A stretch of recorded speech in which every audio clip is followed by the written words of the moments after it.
During a time of drastic change in the world of technology, a story of triumph, lost opportunities, and a mysterious death after a fight at a bar in Monterey. 50 years ago, in Pacific Grove, in the tool shed of this house on Bayview, a professor at the Naval Postgraduate School named Gary Kildall wrote the software that ignited the personal computer revolution. Gary made it possible for anybody's program to run on anyone's computer. They should definitely remember him as the guy that started it all. It's been a period of time. In 1974, Kildall created CPM and started Digital Research Incorporated, or DRI, to market the software. It would go on to become the first commercially successful computer operating system way before Windows. Kildall also developed the first successful basic input-output system, or BIOS, the foundation for the personal computer as we now know it. Tom Rolander was Kildall's best friend and right-hand man. I was one of his first employees. In fact, I'm ID number 1 of Digital Research. He did everything. He designed the data structures, wrote the code, debugged it, and also wrote the documentation. Digital Research would expand to this Victorian off of Lighthouse Avenue and later to other buildings in Pacific Grove and Monterey. They had this office off of Garden Road. By 1978, the company was making $100,000 a month. By 1983, revenues hit nearly $45 million a year. He wrote the first operating system for the personal computer. And no matter what, there's no way to negate that or anything like that. Kildall hired rock and roll photographer Tom O'Neill to work for him, a man known for shooting pictures of Joni Mitchell, B.B. King, and many others, suddenly learning the world of computer science. Realistically, I started back in the early days of computing. Gary was somebody that the world needed. His mind was always going, and I had tremendous respect for that. But the good times wouldn't last forever. When IBM decided to create a personal computer, they first went to Bill Gates. But Gates didn't have an operating system yet, so he recommended Kildall. But that's when things started to fall apart. Gary kind of got a bum rap in a way because what really happened, you never hear about. Story goes, IBM flew down to Pacific Grove to meet with Gary Kildall. But rather than take the meeting, Kildall went flying, a move that frustrated executives at IBM and would alter computer history forever. The story, though, is not quite as sensational as it all sounds. Gary was coming back from a meeting, and he was flying his own plane. And when those guys heard it, they interpreted it as, oh, he's out flying his plane, he's too busy to be with us right now. IBM went back to Bill Gates, who would end up buying his own operating system from Seattle Computer Products. When asked about the IBM contract, Gates was quoted in London Times as saying Gary was out flying when IBM came to visit, and that's why they did not get the contract. To make matters worse, Rolander says the operating system Gates bought copied CPM. 43 of the 45 functions were copied directly from CPM.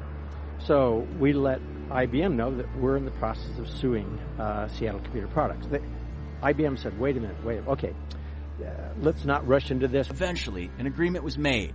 IBM would offer multiple versions of the operating software and let customers decide. But a surprising price difference proved to be the beginning of the end for Digital Research. IBM priced Gates's PC-DOS at $40 and CPM at $240. I really think the only reason they priced our software higher was they clearly did not want it to succeed. They did not want another operating system out there diluting the market. They wanted PC-DOS to be the dominant operating system. And what better way to do that than to price one at $40 and the other at $240? What is your reaction of that? It was like somebody had walked up to me and slapped me across the face. I mean, Gary and I had the same reaction to this. I would describe it as the end of innocence for both of us and for the industry as a whole. Kildall would still go on to have a successful career, selling Digital Research to Novell for $120 million. In 1991, he'd also form another company which put the first encyclopedia on a CD-ROM and host the show Computer Chronicles on PBS until 1990. But Rolander says his friend was always haunted by the story of the day he went flying and the notion that he should have been Bill Gates. What would happen is every time a reporter, anybody from the media, would talk with Gary, they would ask him, so what happened? Why didn't you get the IBM contract? You could have been Bill Gates. And Gary would hear that over and over and over again. And that would be very hard to live with.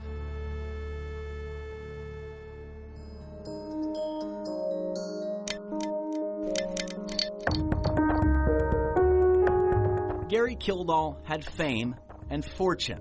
Joining us now is Gary Kildall, no stranger to this program, of course. Gary is the creator of CP/M. Creating CP/M, the first commercially successful computer operating system, writing the code in this tool shed of this house in Pacific Grove. Over the years, he had become a pioneer of the personal computer revolution. He built a lot of the software that this industry is now based on. Expanding from the tool shed to this Victorian-on lighthouse to later large offices in Monterey, Kildall made millions. But the story of how he lost out on billions to Bill Gates followed him. There were rumors of him skipping an IBM meeting to go flying, but it was a surprising price difference when IBM was developing a personal computer that marked the beginning of the end for Kildall's company, Digital Research. IBM priced Kildall's CP/M at $240 and Gates's PC-DOS, a near copy of CP/M, at $40. There was really no reason other than a marketing reason. Clearly, IBM and Microsoft did not want CP/M to succeed. So that became the downward trajectory of digital research. Kildall was described as a bright, happy, and inquisitive person. But by 1994, friends say he had withdrawn from many of the things that made him happiest and was still haunted by those IBM contract wars. He withdrew from a lot of friends that he had, and it was very challenging for me. I had been best man at his wedding. He had been best of mine. He described me in his book as his best male friend, and he retreated from that. In July of 1994, Kildall was at the Franklin Street Bar and Grill, now the Crown and Anchor. Monterey police say there was a fight. Kildall was knocked down. He refused medical treatment that night, but would be discharged from the hospital twice before dying at Community Hospital of the Monterey Peninsula a few days later. The night he took a fall or was pushed, we're still not sure, Monterey police did look for homicide. There's never, to my knowledge, been a witness that's come forth and said what really happened. Monterey police say the death may have been foul play and investigated it as a homicide. No one was ever charged. A lot of people have asked me and wanted to probe about what happened with Gary, what was his passing, what happened with that. And as Gary's close personal friend, I'm really uncomfortable discussing that. I don't think his death should be sanitized. I think it's an American tragic story. Steve Hawk, a friend of Kildall's, co-wrote a play about Kildall's life and death called The Forgotten Computer Genius. Hawk says Kildall was as tragic of a figure in the classical sense as he can think of. He creates something that's for the good of mankind. It's coveted and taken by others. The pain is so great, he is destroyed. And basically, that's what happened to him. He was absolutely brilliant. Who knows what he might have discovered and done if he lived another 20, 30 years. These days, 50 years since CP/M and nearly 30 since his death, Gary Kildall's name may not be as recognizable as Bill Gates's, but nevertheless he is remembered at the Computer Science Museum in Mountain View. In Monterey, a conference room at Naval Postgraduate School where he taught bears his name too.